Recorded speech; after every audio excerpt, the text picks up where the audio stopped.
Thank you very much, Carmen and Lillian. I hope you guys enjoyed that conversation.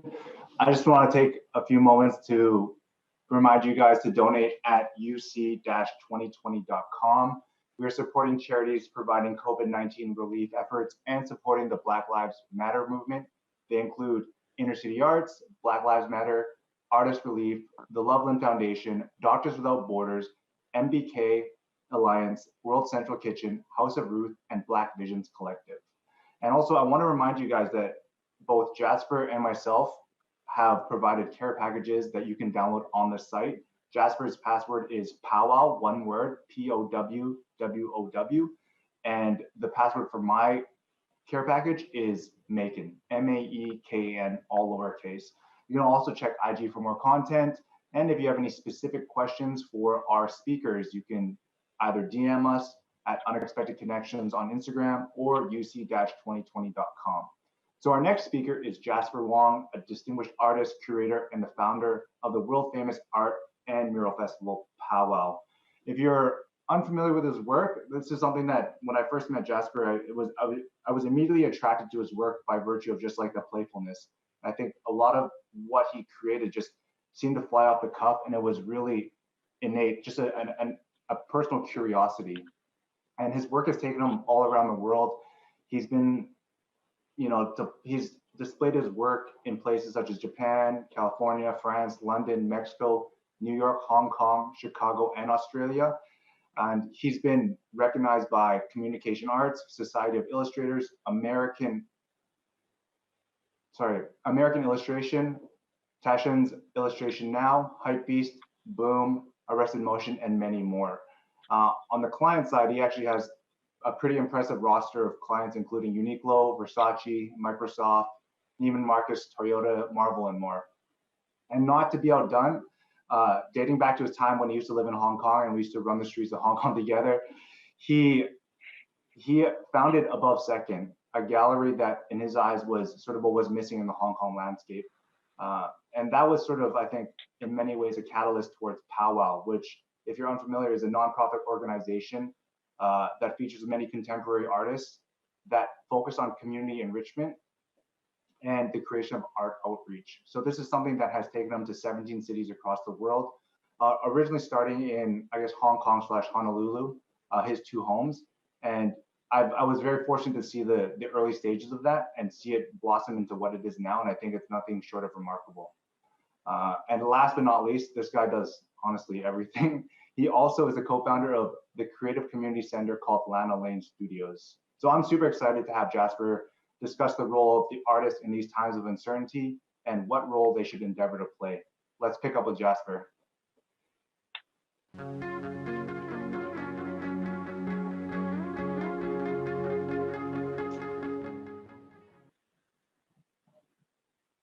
How's it going, Jasper?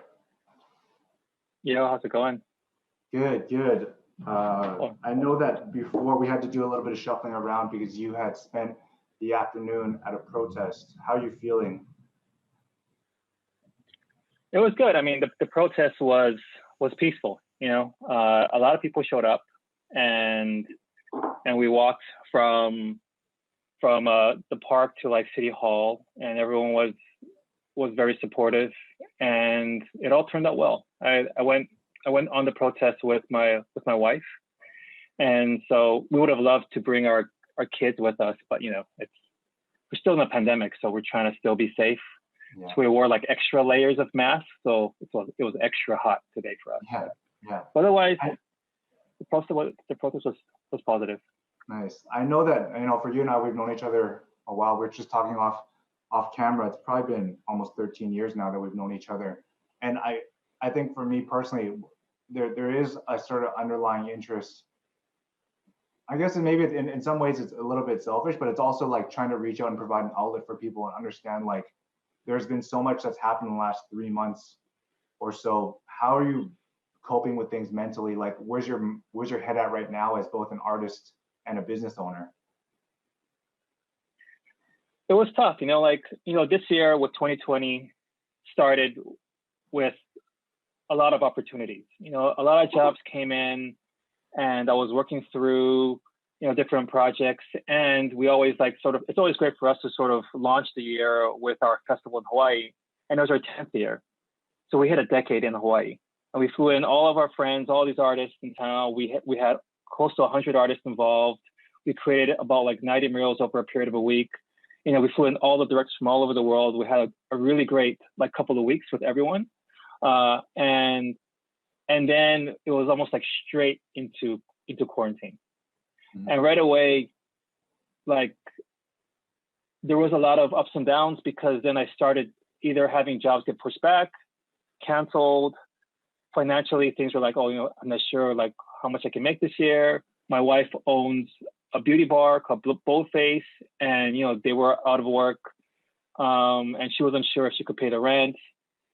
Landlords right away going to we'll provide deferment, which is just moving the hole further down the line.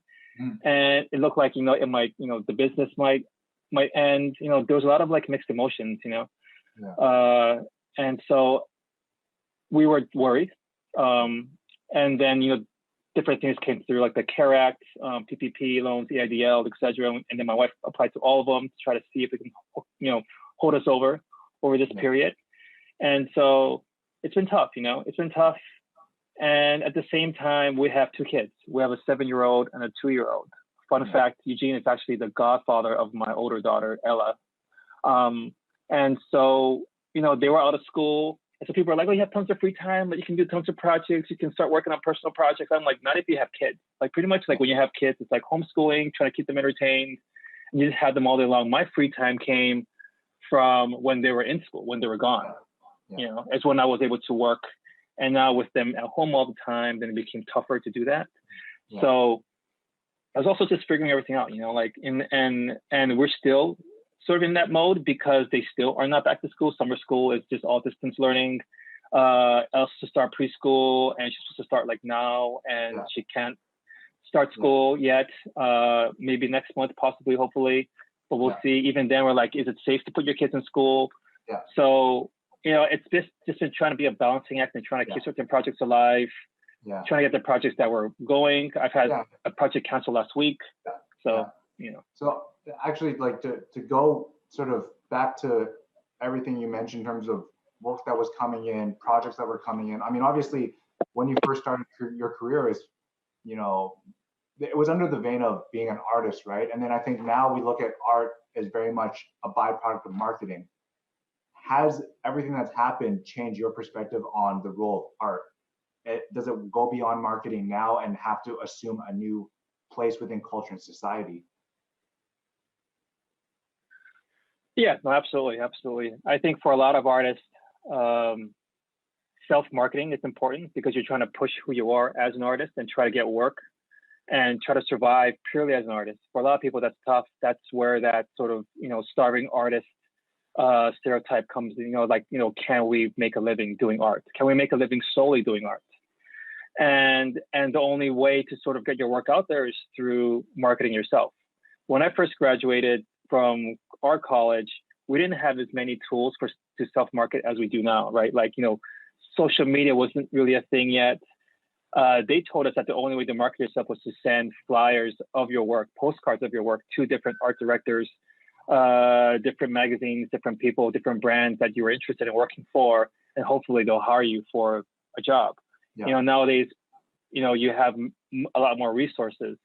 But I think even now, these days, with everything that's going on with the Black Lives Matter movement, the work that we're doing also takes in a significance, what kind of work are we doing to add to the conversation? Mm-hmm. Or are we just trying to create a distraction? Yeah. And so there is a point where you look at work does my work matter in sort of the current state of the world? And what can I do to sort of, educate, be better, even if it's within our own communities, within our own smaller communities, within where we live, right? Yeah. So even usage of our platforms that we have, and how best to sort of use it as a tool. So, for now, at least with our own, even my own social media platforms, I don't feel as interested promoting my own work as much as I'm interested in providing information, but also providing a spotlight to Black artists. Like, and that's what we're doing now with our Instagram account, is to just only feature Black artists. Yeah. And what's amazing is that I've been exposed to so many artists that I wasn't even aware of, Yeah. you know, and then I've become fans of so many new artists that I wasn't sort of had my eyes open to until now. And I regret that. And I'm sad that that hasn't happened earlier. But at the same time, it's sort of triggered me to learn and to educate myself more. And Yeah. that's what's been great about it. Where like, I'm less thinking about marketing myself. I'm more thinking about how I can use the audience that we've created to sort of market others, to put other Yeah. people ahead of ourselves. Yeah. And do you think art and creativity differ in moments like this, where things are very challenging? It's mostly a negative sentiment versus moments of prosperity when, you know, everyone's happy, things are a lot easier from sort of a lifestyle perspective.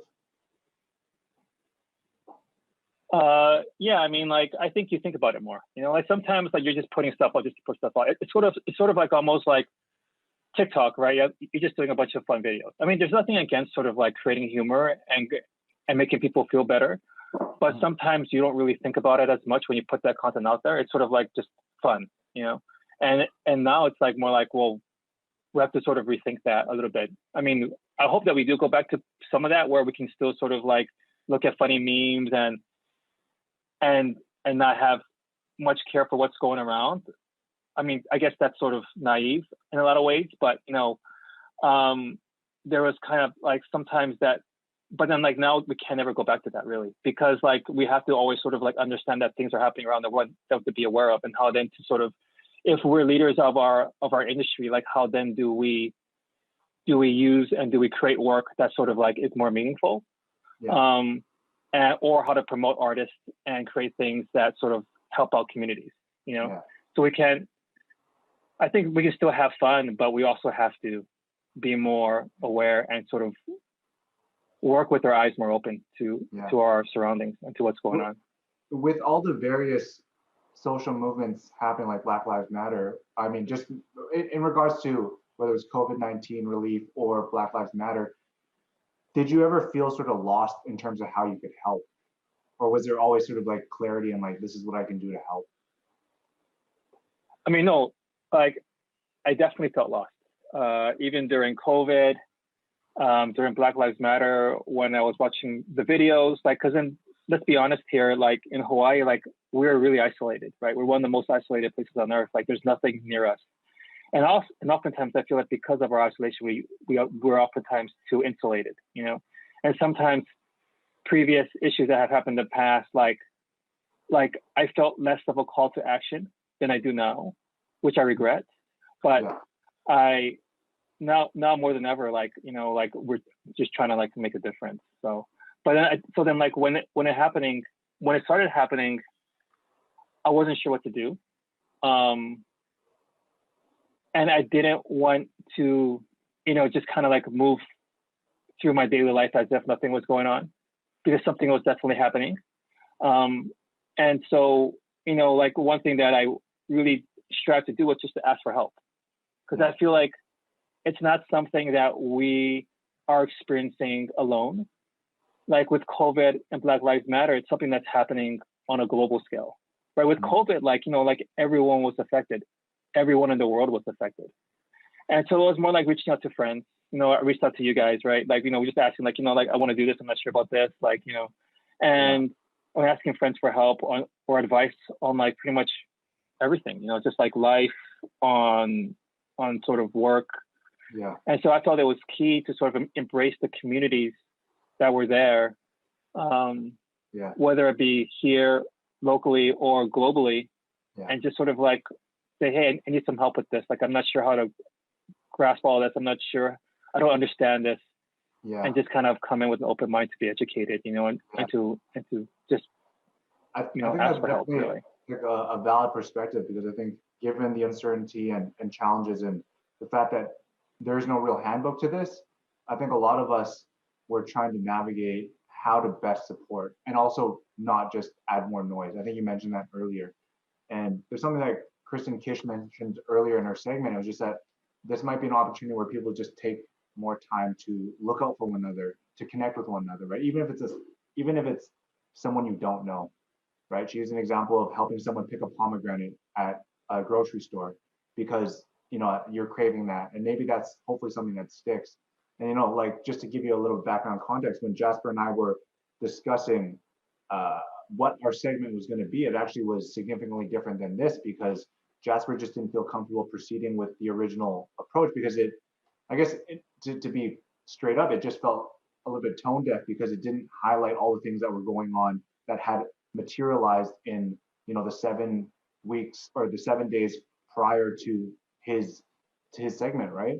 And I mean, we went back and forth to establish something that we thought made sense. And I think that looking at art, I think for me, what's most interesting is that art and illustrators, creatives, like your job primarily is as a byproduct of marketing right now. Like artwork is utilized by a client to sell something, but now it's like, does it return back to its roots of having the ability to inspire people to utilize it as a way to communicate a message? And that's something that's really interesting to me.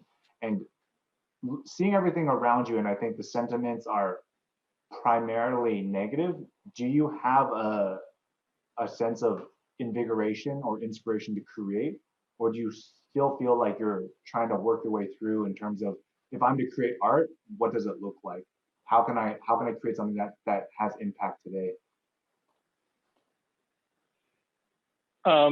Yeah, I mean, to be honest, like I've been feeling kind of like blocked, to be honest, like it's been tough to, I guess, even draw or be creative, because then a lot of my work and my paintings tend to center around nostalgia and around pop art and around, so just sort of like Saturday morning cartoons, like when we grew up with those cartoons as kids.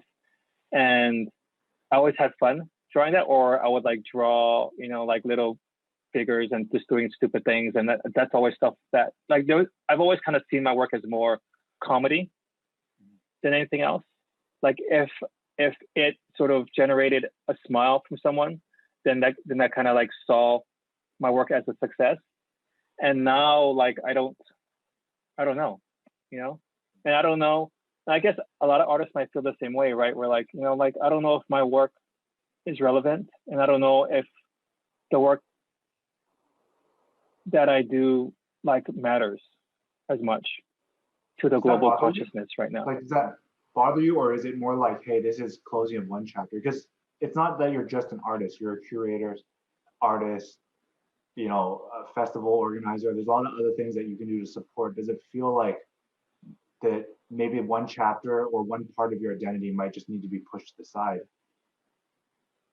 Yeah, I don't know, like I feel like art is very personal, and that it kind of draws from like your experiences, and maybe my experiences might have been too privileged, where like I can't, like maybe there's not enough behind it, perhaps. I don't know, like, but then sometimes, and maybe that's why I draw cartoon characters, because then I feel like a lot of my childhood was just like watching cartoons and reading comic books, because I was just like a nerd for like my childhood, And so, I mean, like one thing that's great is that, yeah, with the festivals, like those have like they're like community driven projects, like with, in the past, we've done projects in underserved neighborhoods. We've done projects in public housing. We've done projects in schools. We've done projects for schools for homeless children. And then we've seen the impact that art has on communities and how it can better communities and how it can sort of support and grow and elevate artists in different communities and connect them together. Like POW WOW has like a distinct mission that is for people, but my own personal work, like a lot less so. Yeah, that's really interesting. I think like I feel like, yeah, like as a curator and art director, as an organizer, I feel like I'm doing the right work, and people in Intertrend and Dakota and everyone, Julia, have all supported this movement and seen the power of it, and we've seen it firsthand with people. but then it doesn't really apply. But then I don't see it as much with the growth of myself as an artist, and maybe that's because I spent too much time, or I mean, I spent more of my time organizing and creating projects for other artists, and I put a lot less significance on pushing myself as an artist individually. Yeah, and I think maybe COVID was the time to sort of figure that out, but then I didn't really take advantage of that as much as I should have. Because I have kids. Do you think that the role of POW WOW and the mission changes, or do you think it doubles down, like it was on the right path? And maybe before we get to that question, you can give a bit of context as to what is the mission behind POW WOW. I mean, you touched upon it a bit in terms of it being for underserved communities, the promotion of art. Yeah, no, definitely. So the organization is essentially a public art festival, a mural festival. It centers around community beautification. And we like to work on projects in different cities that have maybe don't have, well, they do have, I mean, just it's just a way to sort of beautify. So then for example, Hawaii, right? Like it was in the neighborhood of Kaka'ako, and no one really cared to be there. And so we created art, and it kind of helped to uplift that neighborhood and help to support the small businesses and the communities that are there. We did a project in Nepal where it was for a school for homeless children, right? And so the schools are very uninspiring. It didn't sort of engage the kids as much, but they were able to bring in a lot of kids from the community because they would offer free meals a day, two meals a day. And those kids would come in, and then when they captured their attention, then they were able to teach them. So we went there, painted every surface, interior, exterior, ceilings, all the classrooms. We got shoes donated. We helped to fix the restrooms. We got cleaning supplies, the personal hygiene supplies donated, etc. And so, it's sort of utilizing the power of art to sort of beautify. And that's one of the major missions. Another mission is to help to amplify and elevate artists within those communities. So with every festival, at least half the roster has to be local. And then we bring in artists from all over the world to go there to hopefully, to build bridges between everyone, to sort of connect everyone together, to help to sort of support each other as a global artistic community, right? And also there's education. So we have a school of music, a school of art, a school of photography. We've created creative community centers where there's affordable rent for artist studios to sort of they can share resources and collaborate. It's a bunch of things, we've been doing it in Long Beach for 5 years. We've been doing it in Hawaii for 10 years. We work out of 17 cities. We do around 10 to 11 festivals a year, and it's all centered around the power of art. And now we also do concerts and exhibitions, music exhibitions. So in regards to that, do you see a greater need for this, or do you think there might have to be some sort of slight shifting of what direction to go? I mean, not to say that it's not an admirable cause, but have you have your eyes open to something else that needs to be integrated into this mission? I mean, I feel like we'll always need art, and public art will always have, and murals will always be hugely important to any sort of fabric of a community. And I think we even saw that more so during the lockdown. Art, creativity were things that we were immediately drawn to. Everyone was maybe pursuing some sort of creative pursuit of some sort, right? And it became I think we can't forget that we're surrounded by art. From the clothes we wear to the movies we're watching, to TV shows, to video games. It all has roots in art and creativity. And for us, a big part of doing public art is that a lot of times different institutions, whether they be galleries or museums, sometimes people sometimes don't feel accepted within those institutions. And so public art gives the art back to the people. I think for us, it's more like continuing to do that work because it is for people, it is for the communities. But maybe we have to look deeper into how we curate. Yeah. You know, I mean, we've always been mindful about making sure that we brought in a diverse group, whether it be ethnically or genders or LGBTQ artists. You know, we've always like looked at this and be like, hey, is this a diverse group? Does this represent a wide swath of people and ideas and cultures? You know, but you know what I've learned through what we've been doing recently with our Instagram account is that there's a lot of artists that I don't know about.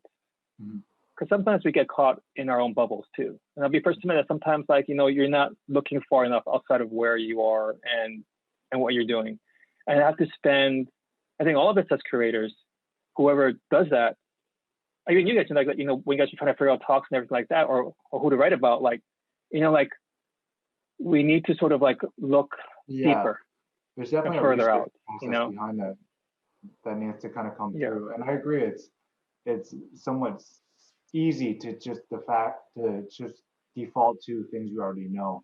And I do agree. It's just part of us now is stuck in this, both the reinforcement of feedback in terms of social media algorithms, but also sometimes we get so caught up in metrics as well. It's like, oh, I've never heard of this artist, but he only has 1,200 followers. He probably is not that good. And I think that this is the real challenge for us going forward, is that the leaders, the people that want to actually make a difference, need to create that path, right? Because right now the path it's basically either you're nobody or somebody. There's no way for a quote unquote someone that's coming up to develop themselves to be a somebody or to have, you know, a ton of visibility. And I think that's something that's going to be really important for us going forward.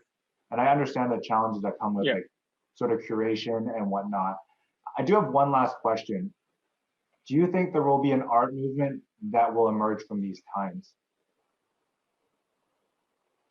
I mean, I hope so. I hope a lot of movements come forward. I hope this movement continues moving, and we continue, you know, bringing light to other issues that are happening around the world.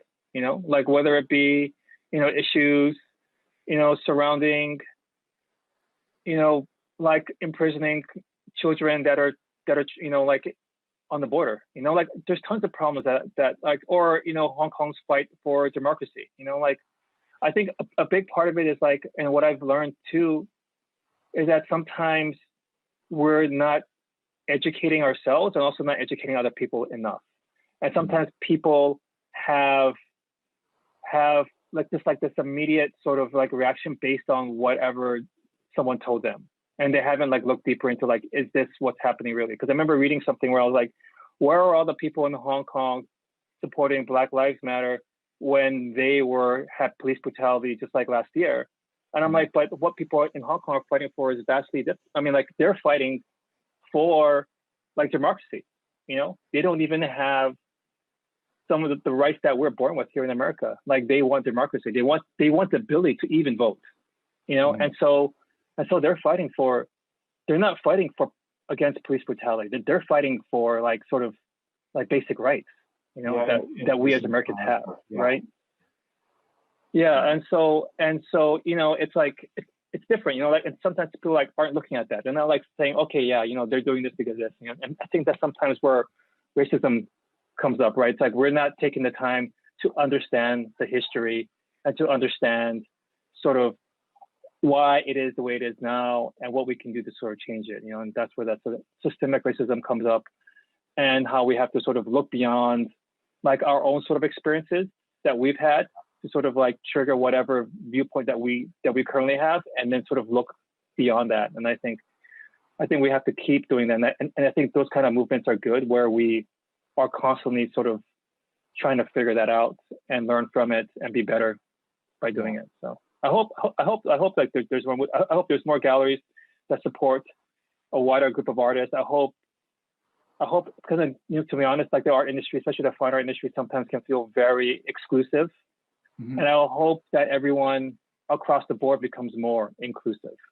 And that's what I hope. And then I guess we'll be paying attention to that, you know. And then when we see that it's wrong and it's not right, and I hope everyone is able to sort of stand up against things that they feel are wrong, and not be worried about the backlash or losing followers, you know, etc.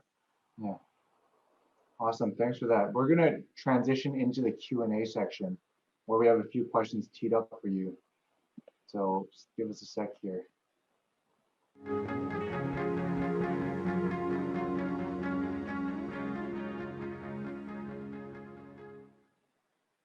All right, Jasper. First question from Mei Lee of Los Angeles. Jasper, I think that the community centers you have created are such amazing and wonderful concepts. How would someone get started in creating their own community center in their own cities at this time? Yeah, I mean, to be honest, like, I feel like it might be a good time to sort of do that, you know, I feel like people have been more open to that, you know, like for us, like when we created our community center, it was about finding a property owner or a landowner that believed in our mission, you know, and then negotiating a rent and a lease that we could afford that would make sense. But I think at the same time, like you just kind of have to like jump into it. You know, the other day I was talking to someone, I said, you know, like, you know, a lot of times we have no clue what we were doing, especially in the beginning with the festival and started all these things. It was more like set a deadline, set a finish date, and then like work towards it. And whatever you do, whatever happens, like just shoot for that and see what, and I'm sure, and also don't be afraid to ask for help, like I mentioned earlier, you know. But, you know, like really, like, you know, to be honest, like you want to start a community center, I advise you to call a realtor today, tomorrow, you know, ask them to sort of see different properties that are in your neighborhood or in neighboring neighborhoods, and then see how much it costs, you know, and then figure out like how long that's been on the market and see how much you can negotiate it down, you know, and then see if you can actually afford it, and see, looking at the square footage, like what would it take to, you know, turn into different studios, and who would actually, and who within your community needs studios, and how much people are willing to pay, and how you guys all can all come together to sort of pay that rent. You know, first work with guys that you trust, and also then like just sit there and just go there and build it, you know. That's what we did, you know, like a part of our studios, you know, like people were building their flooring with found pallets. You know, we found things on Craigslist, you know, it became kind of like a creative favela, but it was more that one of the first things I did actually was, once I got the space, is I emailed every artist I knew on the island, and I said, hey, we're going to have a meeting. This is the location, and I want to share your news. I want to present to you, and who would be interested in being a part of it. They all came into this gutted warehouse. It looked like crap. It was terrible. It smelled. And I said, who wants to be a part of this community? You know, this is what we're going to do. This is how we're going to build it. And almost everyone that I brought to that meeting said yes. Then we figured out where they wanted to sort of build and what they wanted to do there. And to be honest, like within a week, everyone was building, you know, and that's all it really took, really. Like, it was just really like, gather your friends, gather your community, because everyone's like, oh, you know what, I can only maybe pay like $200 a month for rent to help cover the cost of the monthly rent. I was like, that's fine. Okay, cool. So let's say you have the space that's maybe smaller, that kind of makes it for 200, and this person can pay more, so maybe have it like a little bit bigger, you know, and then from there, everyone just kind of figured it out. Everyone worked together, and, you know, like it just kind of came together, you know, yeah, I can just with our own just hands. You know? Yeah, I can definitely echo that sentiment. Sometimes it's just starting, right? It's probably the hardest part, but just starting and knowing that for the most part, a lot of things that creatives do don't have an existing playbook. It's just you go out and do it, and then you iterate as you go, you know. And obviously, the amount of resources you have varies from project to project, and just knowing that, hey, I'm just going to try the best to make light of this situation, and that's all you can really ask for. But I think that, you know, that question from Mei Lee actually is something that could further be developed on. It's almost like, what are the things? It's almost like a guide or handbook that people can exercise if you want to do your own community center. Like, obviously you've done it before, Jasper, and I think there's a lot of learnings there that you can apply. There's another question. Yeah, here. I mean, I think. Oh, sorry, go ahead. I mean, just to add to that, like, I think we all have like value beyond financial, beyond money. And sometimes we have to learn how to like use that value to sort of like, because then I was able to negotiate cheaper rent because I said that we could provide community outreach, we could provide workshops, we could provide things that the landlord was actually looking for. for his own community. And so he was able to give us cheaper rent because we're able to sort of like provide public art within the community, provide different things.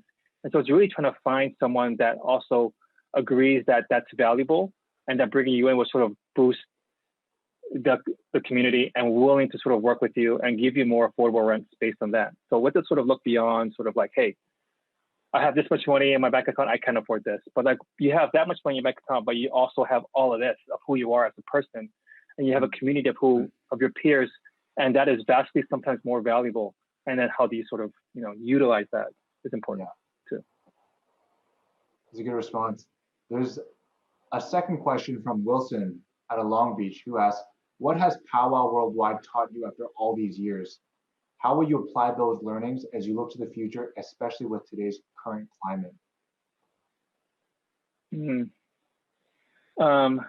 For me, like, I think what I've learned the most is that really like our organization is about people, and not just the artists that are painting and the team and the media that comes through and all of our friends that are and families that are a part of it. I mean, they're all very important, but also the people within those communities.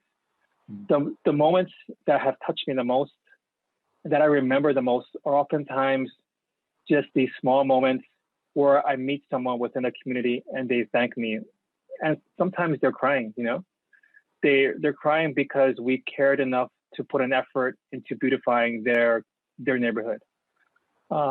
There was one story, and I wasn't there in person, unluckily, but then we did a project in Worcester, Massachusetts. It was at public housing there. And this mother came up to us, and she had two daughters. The first daughter, for her entire life, was always afraid to tell people where she grew up or where she lived because they would instantly judge her based on that. Because they knew that that was the project. They knew that that was public housing. They would see her as poor and possibly lesser than them because she lived there and she was from there. And then she told us that her younger daughter went and told someone where she lived, and that person responded by saying, oh, that's where all the murals are. Like, that's where people are painting. And that shift in perception, like, meant everything to her. He said that she became proud of where she lived and where she was from. And that happened through just a simple act of putting paint on walls, And those kind of moments and those kind of reactions, those visceral reactions to art and its effect and impact on communities is something that I wasn't like that has become the most important aspects of the organization. And I think about that a lot. And I think about different stories just like that have happened throughout the years doing this. And that kind of like is really what drives not only me, but the whole team to sort of keep pushing forward, that we are doing it for our communities, or for our hometowns, for the places that we love. Yeah. And a lot of artists have come up to me and told me that, it's because of us that, it helped to sort of like boost their career or gave them an opportunity, because before they were about their work, and because we gave them an opportunity to paint in the public sphere, they felt much more confident and they want to continue moving forward and pursue art, and that means the world to me too. So I've learned that I find a lot of like, it just like means so much to me that we're able to sort of help people. Yeah. And I think that more than anything like means the world to me. And I think if we can continue doing that, then I think we're on the right path moving forward.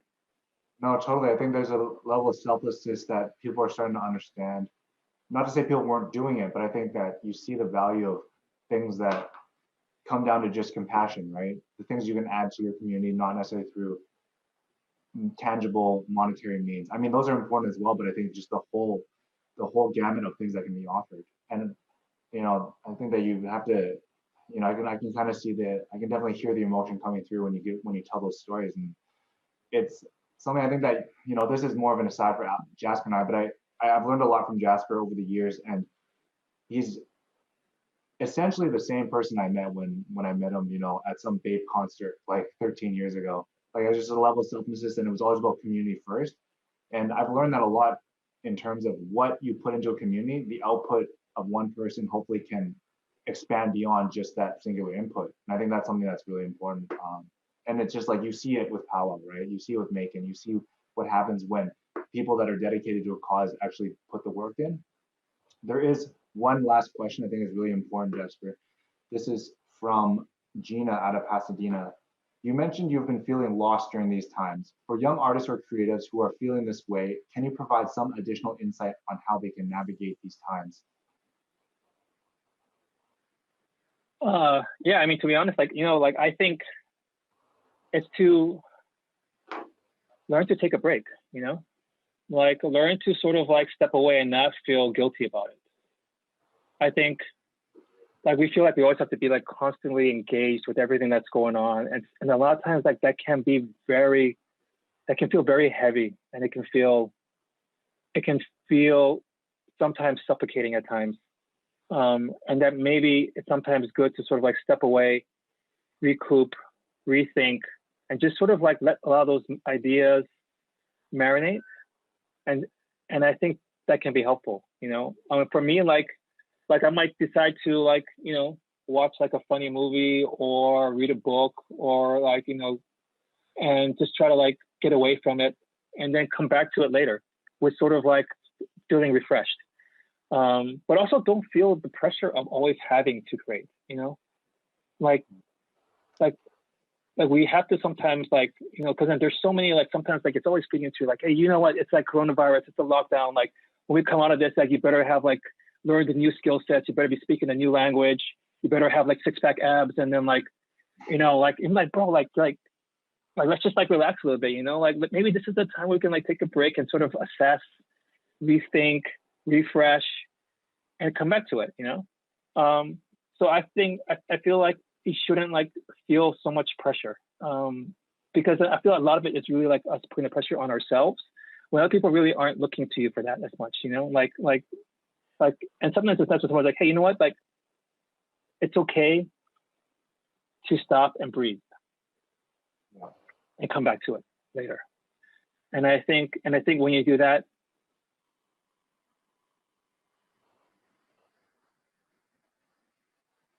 is, and also like, like I said earlier, like don't be afraid to share that with your friends and family. Don't be afraid to tell them that you're feeling this way and you could use help and advice, or just a hug or something, or a virtual hug, or whatever we do now, like a elbow tap or chi bump or something, shin bump, something, right? So, and I think that's important. Yeah. Jasper, as always, it's a pleasure to connect. We don't do this enough.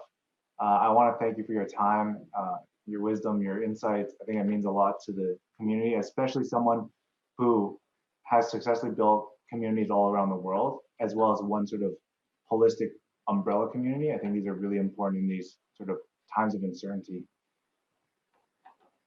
No, thank you. Thank you so much for having me. You guys are doing good work. Thanks for doing this and bringing people together and sharing stories. It's always important to share stories. I feel like it's key. Awesome. Well, thanks a lot. Enjoy the rest of your evening. Yeah, you too.